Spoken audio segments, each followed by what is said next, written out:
Hey, good morning, guys. Jay Cook here. It's April 15th. Sorry it's taken me so long to get this video out, but I had a lot of personal stuff that came up, so I had to get that taken care of. I just want to go over a few things. I'm going to break some of this down for you to try to make it a lot easier for you to understand. I know a lot of people have sent me comments and questions about they don't really know what these numbers mean. So I've got a sheet over here and a couple of emails that were sent to me, and it'll help break it down to you a lot better. So I'm going to start with this first here. This is the status report now, and this was March 14th at 20:30 hours. And I'm just going to go through. I don't have the greatest camera, like I said before, so I can't really focus into it too well. But I will have all of these files posted on another website. So I'll leave that website in the descriptions below, and you can go and see all these that I've got. So, and you can see it for yourself. The status estimated by JFIA. And we're going to go through 1 through 3. This is Fukushima 1. So all the red, like I said before, is bad and needs to be recovered immediately. And still, as of now, fuel integrity in 1, 2, and 3 damaged. Containment integrity, they say it's not damaged, but I highly doubt that. Just from personal experience, I'm pretty sure that it's severely damaged, and they just don't want to put it out there. And still, core coolability 1 and 2 is not functional at the moment whatsoever. The building integrity for 1 and 2 is completely damaged. Environmental effects, radiation monitor detected radiation increase in the environment around the plant. So let's see, and they're saying it's 15 sieverts an hour, and what a sievert is basically 100 rem, and I'll explain more about that here in just a few minutes. Water level of the pressure vessel 1, 2, and 3 is unknown. 2 is recovering. 4 through 6 they say are safe. Pressure of the pressure vessel, they say it's stable in 1 and 3, and they say it's unknown in 2. I'm pretty sure it's unknown in 1 and 2 as well, or unstable at this very moment. Seawater injection to the core has been suspended in 1. They say it's been done in 2 and 3. Containment venting is done in 1 and 3. Prepping in number 2. Evacuation area actually has been extended to quite far. I think it's like 60 kilometers now. So, and I think I've got the other radiuses around here somewhere that I'm going to show you in just a minute. Fukushima 2, that nobody hears about. Also, 2 and 4 are the core coolability is not functional at the moment, and it's still 10 kilometer radius from this plant as well. And it says containment pressure is increasing. They don't know whether to do the seawater injection to the core in 2 and 4 and containment venting. They don't know what to do for 2 and 4 as well.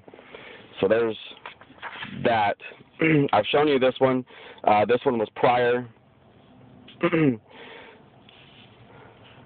And let's see. They're still saying they released 10,000 tons of low-level radioactive water into the sea, which began on April 4th. I've actually got a newer upper estimate of what the actual amount to be dumped is, and I'm going to get to that in just a few seconds. And here we go. These are the levels that they've been detecting And I know you're not going to find this anywhere. They're not going to put this out. They're not going to post it. They're not going to put it on a website. They're not going to do anything with it because they don't really want you to know. These are in sieverts an hour, and we'll just go. This is the affected area so far. There's Fukushima, and there's Fukushima 2. And I just want you to look at this level right here. That is 76 sieverts an hour that they're reporting on this. And 1 sievert is 100 rems. And I've said it before, and you can go back and watch one of my videos. 100 rems is when you're going to start to see radiation sickness. Anything above that, you're going to start to have long-term problems. Anything between 200 and above, you're really going to start to see long-term problems with possible death as an outcome. Anything over 1,000 is pretty much inadvertently death. And you're going to see some really nasty numbers here in a minute. And here is, this is April 5th. And, sorry, this one here was actually April 14th, 6 to 1700. And that's what this one was. And this one's actually on the 5th, 6 o'clock to 1500. And you can see these levels really haven't changed. Like, I was pointing to this one earlier on the other one, and it's still the same, 76. And I've seen a couple. Here's 80 sieverts an hour. Here's 83 sieverts an hour. Here's 71 sieverts an hour. We get down a little further away, and this is outside the evacuation zone, guys. All of these are, okay? Way out here. And we're talking even hundreds and hundreds of miles past, and we're still getting 85 sieverts way out here in this prefecture out here. So, and you're even getting, 1 sievert, even just a little bit further. And 1 sievert's 100 rams. So they're getting some effects out here. All the way down, even out here. Look at this, 86. 86. So, let's go on to the next one here. This is what they claim that they were trying to put out as of April 5th at 1600. What their nice little levels were. I'll put this up on this other website with all these PDFs that I've got, and you can see it. It gives the time here, April 4th, 2011 at 8:11, and there's 8:40, 9:19, and so on, all the way down. And these are the levels here that they're trying to say, which, if you actually look at these, don't look too bad, but I know that these have been monitored and also censored. So the readings that I showed you before are actually what's coming out as of then. And now it's actually gone up tremendously. So, and even those, I believe, are incorrect. And here's some more. It keeps going down also. This is on the 5th, and it gives you the levels. There's one here that says 26.2, or 26.0, 16.3 at 11:15, and that's about 30 kilometers northwest. And it just keeps going on and on and on. Now we're getting down into here on the 5th also. We've got 29.1, 58.3, and 50.9. And the 50.9 and the 29.1 are from the police counter MBC operations unit, which I believe MBC is non-biological control, I think.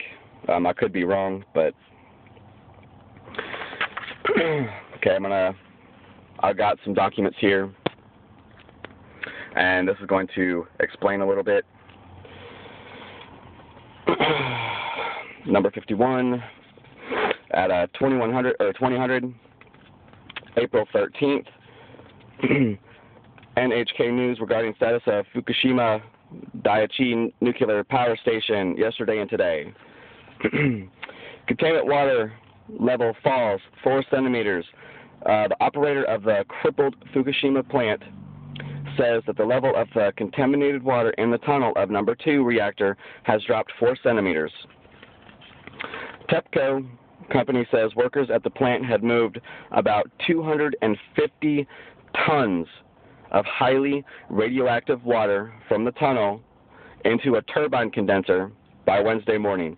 It says that as a result, the water level had dropped by 4 centimeters to 95 centimeters below the surface as of 7 a.m.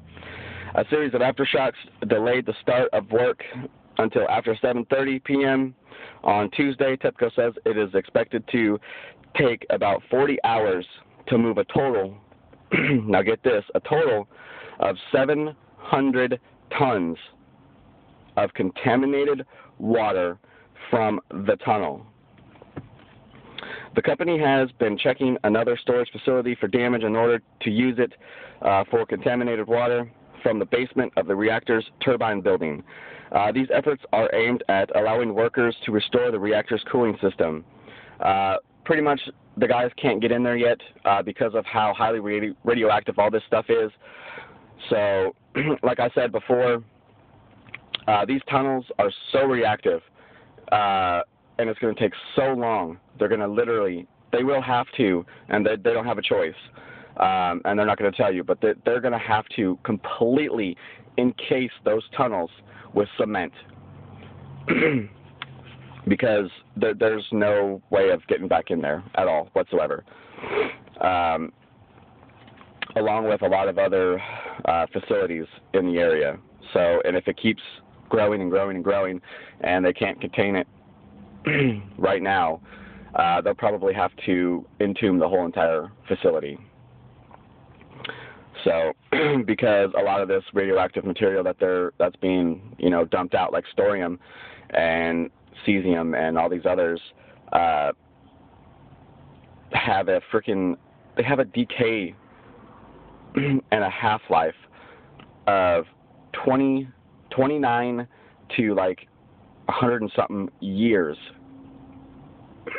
Okay, so it would take that long just for it to, become half of what it is, which is quite expensive. So you could see that this process is going to be very long, and it's going to be very arduous for all these workers over there and all the people.